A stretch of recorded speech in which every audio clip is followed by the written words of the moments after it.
For sure. It's crazy the way that we train people. Now, I'll tell you what the objection from dentists is.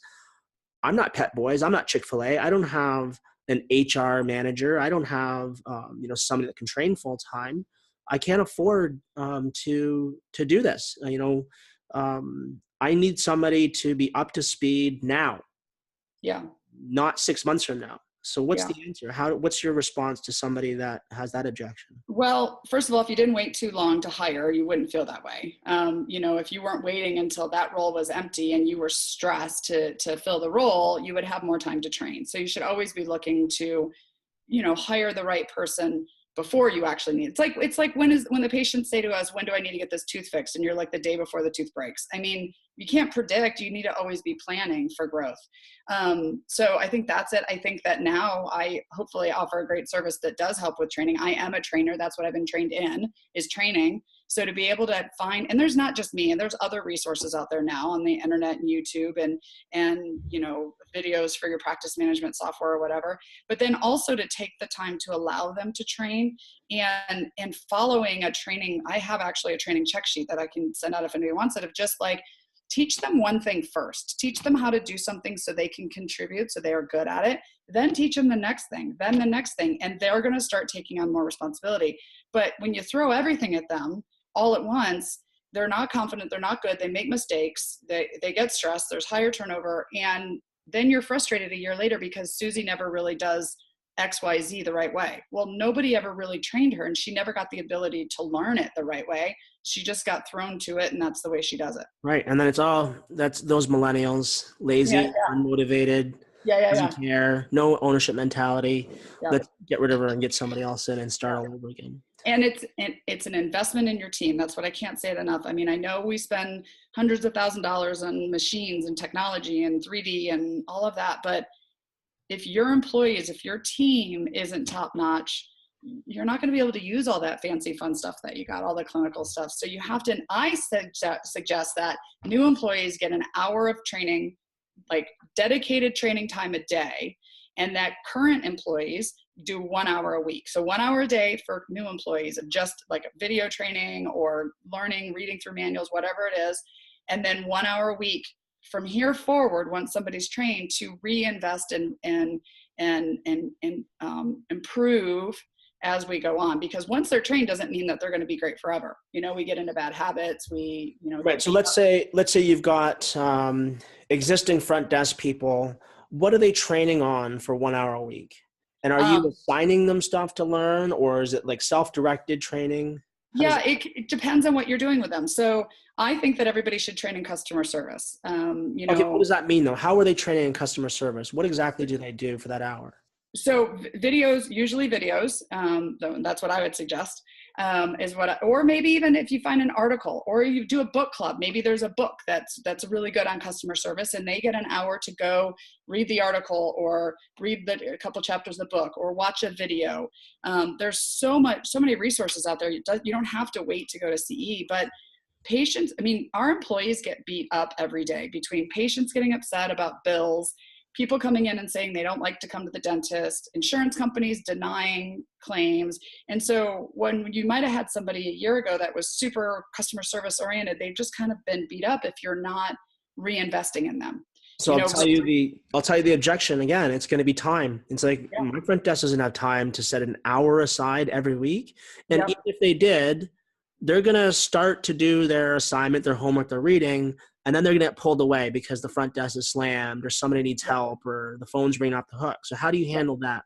So that's a mindset thing. That's a doctor owner mindset that you have to change. Dentists are guilty of production, fill the schedule, and not stopping to get better, improve, learn, and train. So you have to lead by example. What I suggest, and what I just did a social media video on this, is that before an employee sits down to do any work, they go in and they do their hour of training. So whether it's first thing in the morning or first thing after lunch, you have a dedicated area that's quiet, and the employee, everyone's assigned a certain time, they go and do training. And it's kind of lead by example, that you need to make sure it's happening, whether you have check sheets or they turn something into you, and you need to see it as a value. If you're always pushing production, but you're not actually pushing improvement, you're going to end up doing the same thing over and over again and look back 20 years and go, how come we didn't improve? It's because you didn't invest in your most important resource, which is your employees. So let's say, we got dentists listening and say, okay, that sounds like a good idea, but what are they going to train on? I'll go back to that question where is there a list of, here are the 10 modules you should look at? Because if I told my staff, go train, they say, okay, what do you want me to do? I'd be like, I don't know, just go learn something. So it depends on what you're trying to accomplish and then what the employee is trying to accomplish. So if it's just somebody that we're in the same position, we're just trying to continually improve, it would be like customer service. It would be, what I learned a year ago, when I go back and watch a video again a year later, I'm going to hear it and see it from a different perspective. I have grown for a year. I've had things happen. So, rewatching things isn't necessarily a bad thing. If I've got somebody that I want cross-trained, now, I mean, we cross-train our hygienists on case acceptance and consultations, and they don't do them, but I want them to know what happens when the hygienist hands it off to somebody up front. We have them, if you're looking for somebody to be able to help each other out or to walk a mile in my shoes. So learn what somebody else is doing. There's so much training available. I mean, you could go on YouTube, you could have them watch motivational videos, you can have them watch communication videos, sales videos. There's a lot of the dental CEs now that are offering, training along with their program. Like you're mentioning Spear, they have training now. There's so much, there's plenty. If you just figure out what you want from this employee, whether you want them to improve in a certain area or grow in your practice, take on more responsibility or cross-train, there's plenty to offer them to do. So I'm going to put my devil's advocate dentist hat on again. I'm going to say, well, no, that's not how it works in my practice, because if I told my front desk to, take an hour a week and go learn some customer service stuff, she's just going to go on Facebook and screw around for an hour. How do I make sure that she's going to be productive and not waste her time?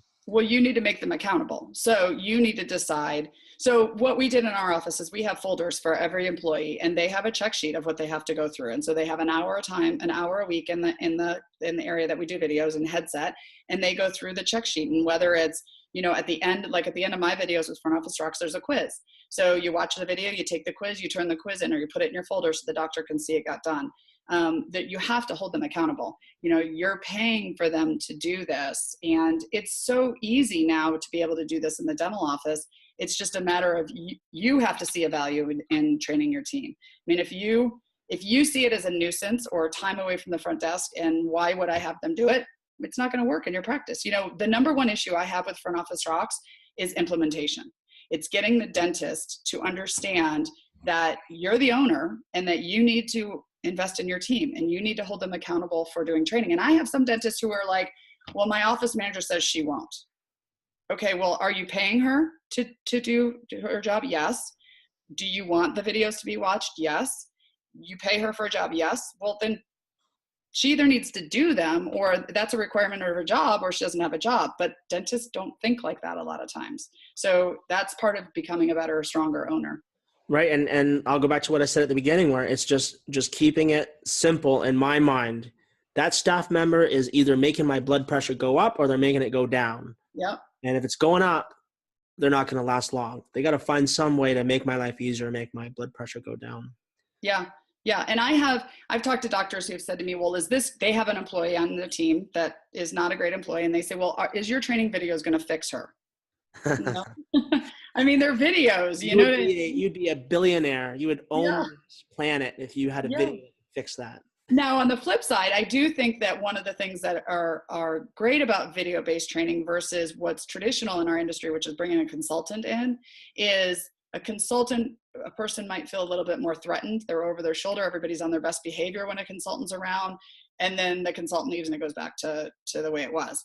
With the video-based training, I mean, I'm not standing over somebody saying you're doing your job wrong.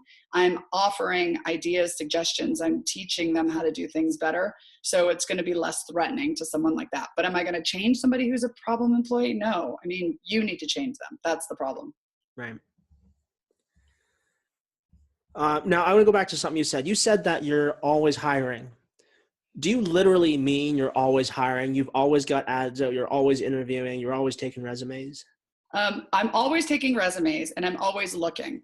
So, and this is a big thing I think that every dentist should start thinking about is when you're out, you're at a restaurant, you get great customer service. You're at the bank and you have a great teller or wherever, salesperson, insurance. Give them your card. Let them know that you own a dental office and you may be hiring in the future. And if they're ever interested, to send their resume to you. Always be looking, because when you do need somebody, you need to be able to pull from people that would potentially be good candidates for you. What we do is we wait too long and then we put the ad on Craigslist or whatever, and then we cross our fingers and we hope. And a lot depends on timing and the industry and unemployment and all of that, and you get stuck.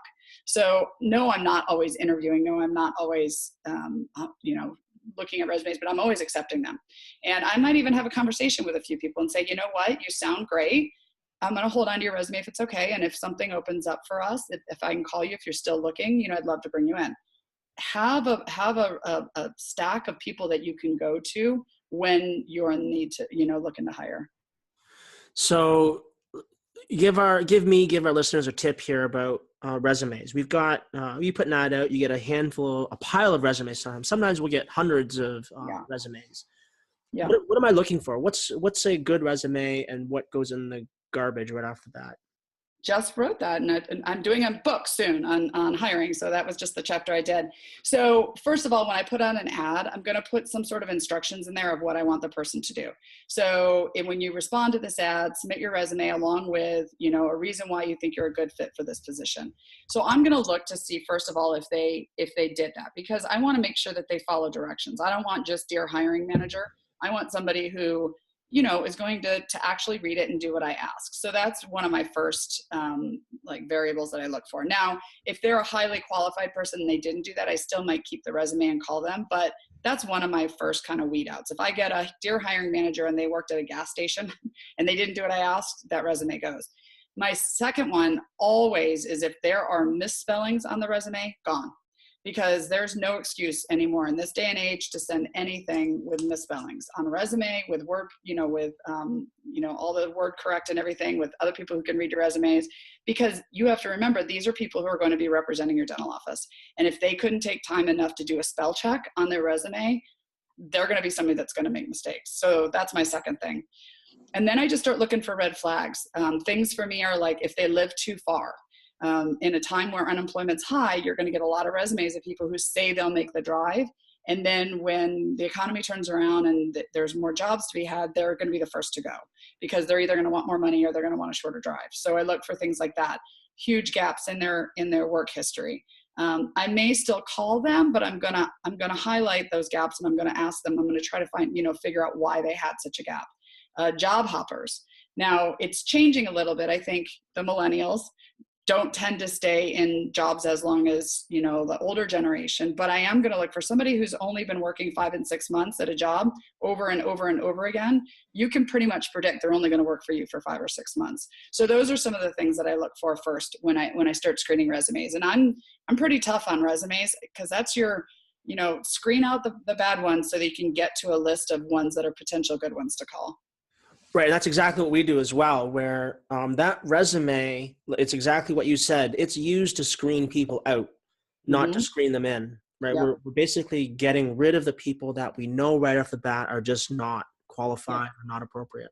Yeah. Now, again, I'll tell you the objection is going to be, I took Laura's advice and I put an ad out, and in the ad I said, I put some instructions. I said, what kind of instruction would you put in there?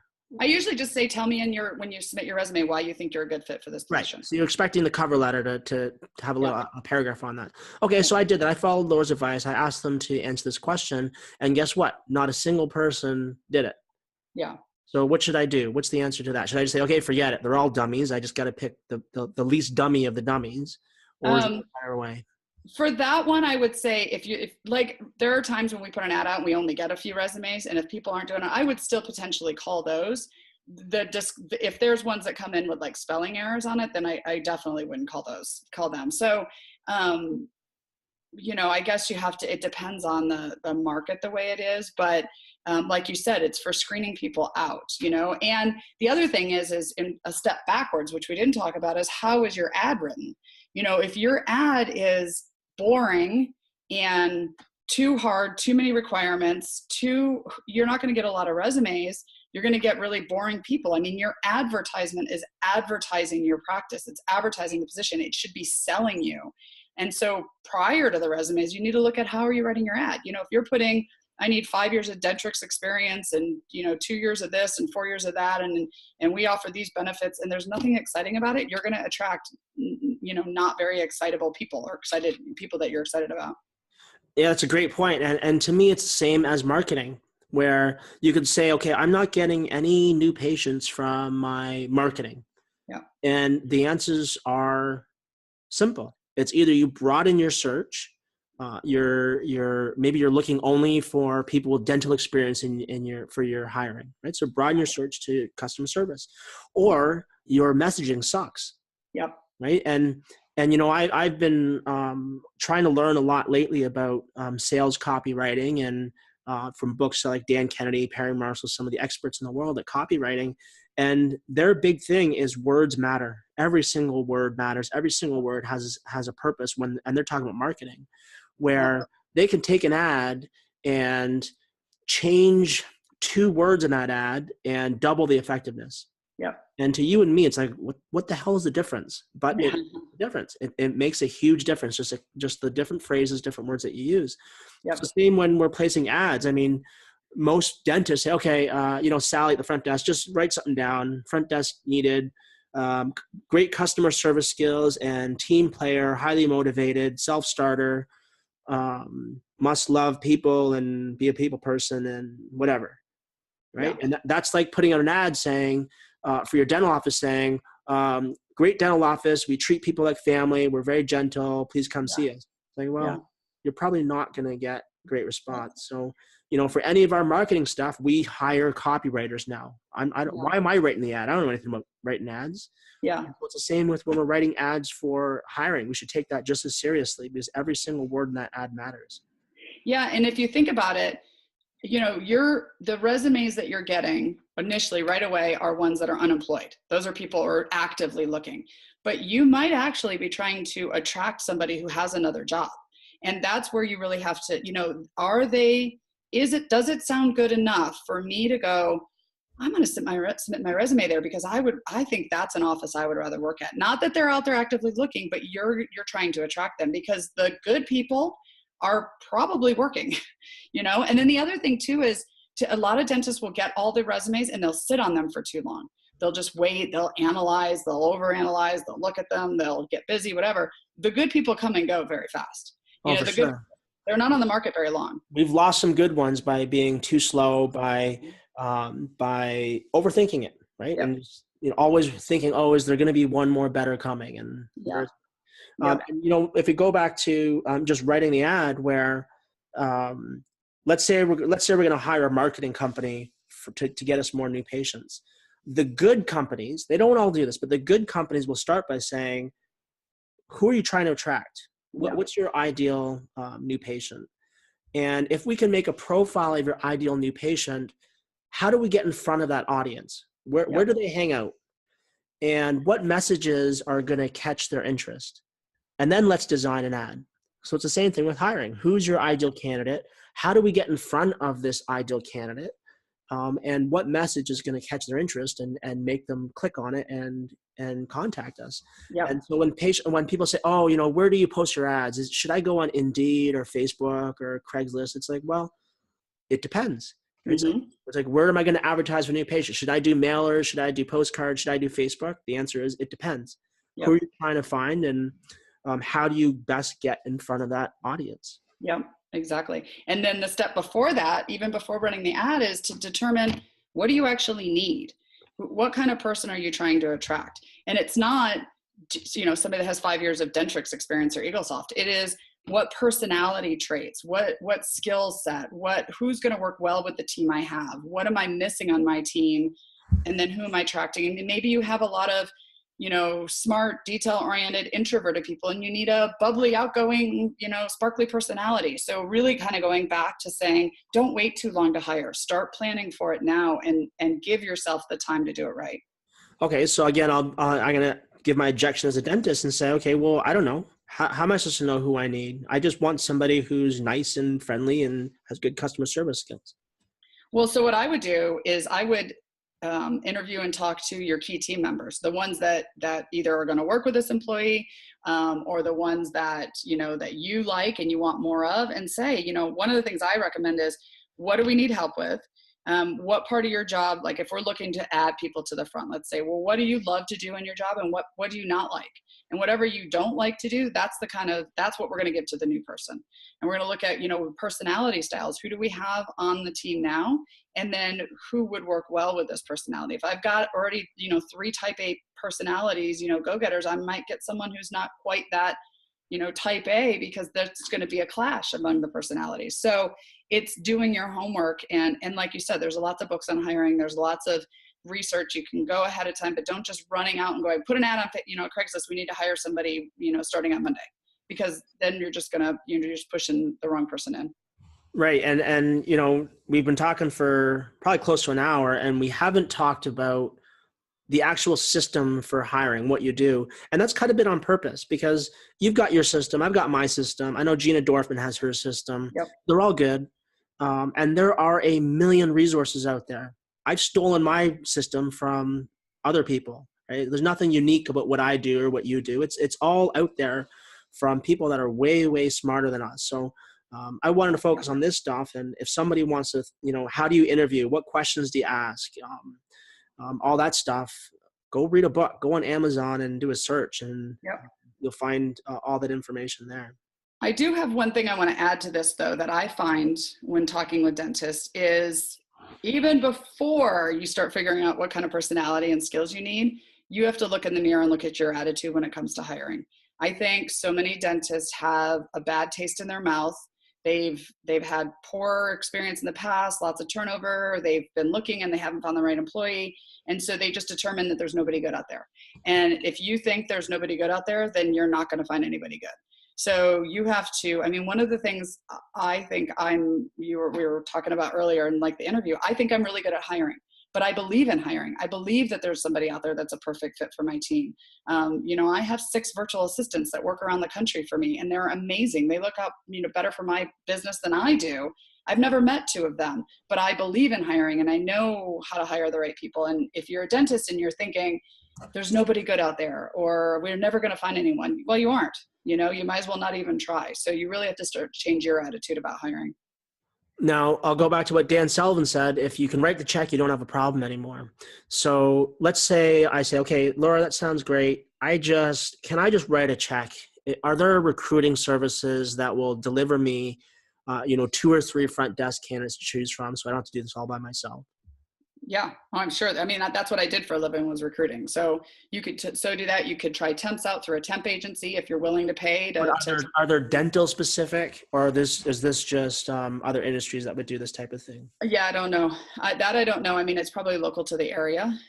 There are dental specific search, like Dental Post, and I think there's some other ones. I'm familiar with Dental Post, where you can look for resumes and stuff. But again, you're going to find people with dental experience there. But I'm sure you could pay for a recruiter to find somebody at your front desk if you wanted to. You definitely could do that. You could, and there's HR companies. I know a lot of the HR companies are doing more and more services now too. So I'm sure there's a way to get help with this if you need the help.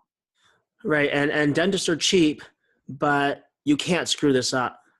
You've got to get good at it yourself, or you got to hire somebody that's going to get good at it, or write the check and get rid of the problem. Hire somebody to hire somebody, right? It's just, it's too important to mess this up. You got to get it right.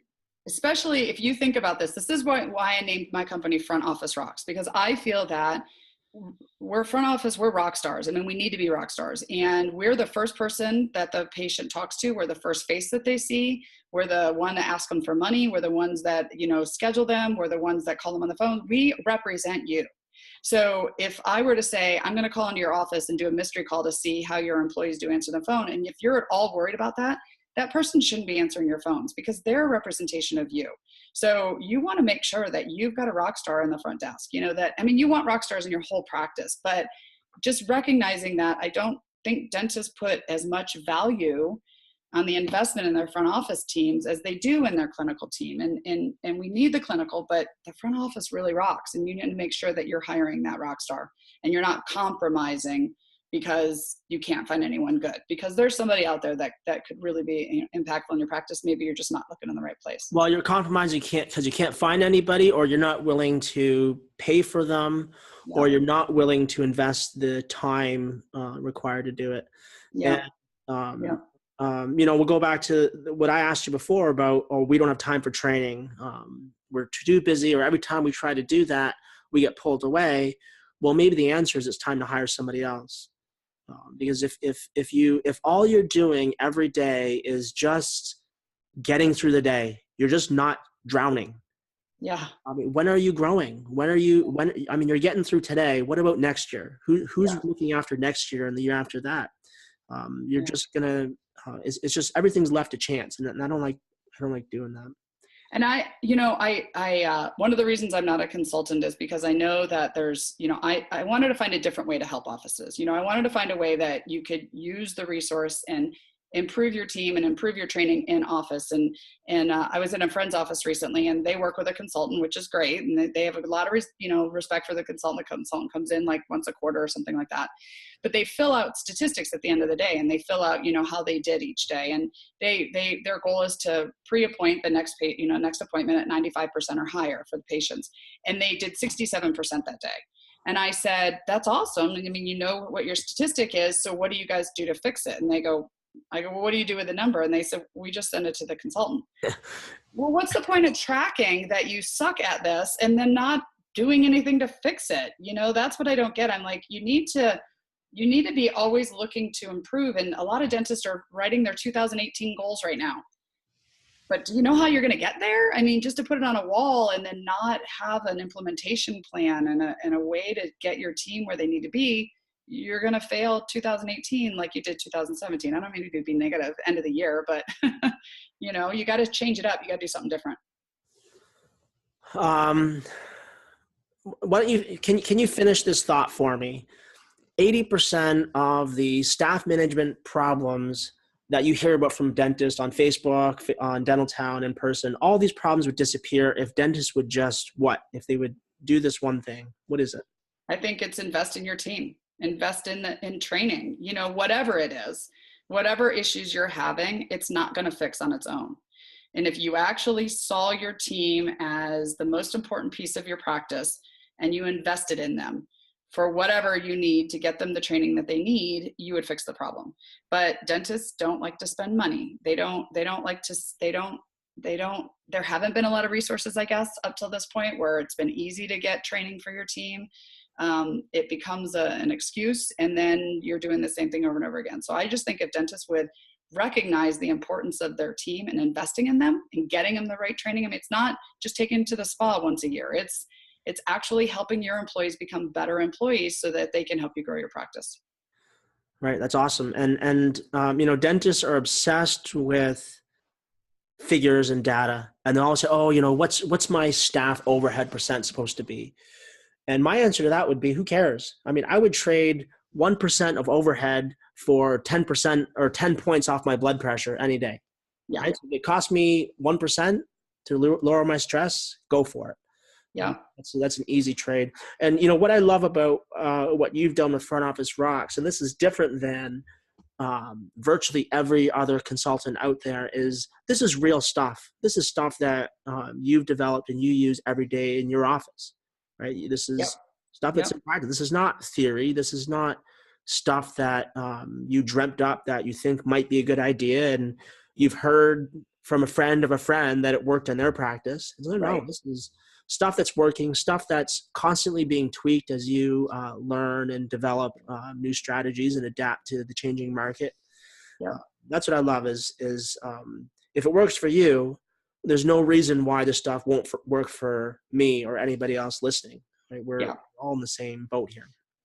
I think the thing is too, is that my focus is that front office employee that you have sitting there, the one that actually has to meet the patient and tell them to pay or move their appointment or fix the schedule. And so many dentists get theory when you go to CE, you get the concepts high level, but then you come back to your employees and you say, I want you to do X, Y, and Z. And they say, how? And you don't know how, you know? And so this is real life, real training for the employees. So they know how they're supposed to do these things, because once they understand their purpose and they know how, they can have, you know, they can have successful results in everything we do in the front office. Okay, awesome. That was great, Laura. I really enjoyed that. Lots of great info on the hiring process and the importance of training, especially we try to focus on the new employees and how important it is to invest in them. We spent, you know, the past hour talking about this stuff, and there's a lot of great information. The problem with this type of format, though, is that, like you just said, with our clinical CE, information is useless without implementation. Mm. And without a plan to put this stuff into action, we're just going to forget everything that we just learned. And for anybody that's listening, if they don't have a plan to take the next steps, then this is just going to be a waste of the past hour. 2 days from now, 5 days from now, they're not going to remember a single thing that we talked about. It's just entertainment, and neither of us is an entertainer. We're trying to help people. The good news, though, is that for people listening out there, there are other people just like Laura who think differently, who are trying to do new things, that are finding great success in their own areas of expertise, and are happy to share that with like-minded people. And that place is at Practice on Fire. And our next event is coming up. Laura was a big hit last time. She did a staff-only event, which she'll be doing again this year. March 2018 in beautiful San Diego, right in Laura's backyard, where we're going to be getting together some really successful elite level docs who are going to be talking about stuff like you heard today, the types of game-changing information that nobody else is talking about. They're stuck in their own conventional thinking and following the herd. And that's what Practice on Fire is all about, is breaking away from conventional thinking. We do have a discount code as a special thank you to Laura. It's ROCKS400 VIP, ROCKS 400 VIP. Use that code to get $400 off your registration for Practice on Fire. So go to practiceonfirelive.com. Check out the rest of our speaking lineup, including Laura, including myself. You can see our plans for helping our friends and neighbors in Puerto Rico. You can see our social events that we're going to use to help bring our colleagues together and network. Use the discount code ROCKS400 VIP. You can also check out our super special VIP guest speaker, who is a true American superhero. I'm super excited about him. And lastly, you can also check out our guarantee. We literally guarantee you guys are going to love this event. And if you don't, all you got to do is tell us, and we will give you back every single penny that you paid us. And no other dental conference will do that for you. And we go a step further, because not only will we refund your registration, we'll pay your flight and hotel. So you've literally got nothing to lose. Come check it out, practiceonfirelive.com, and we'll see you in San Diego.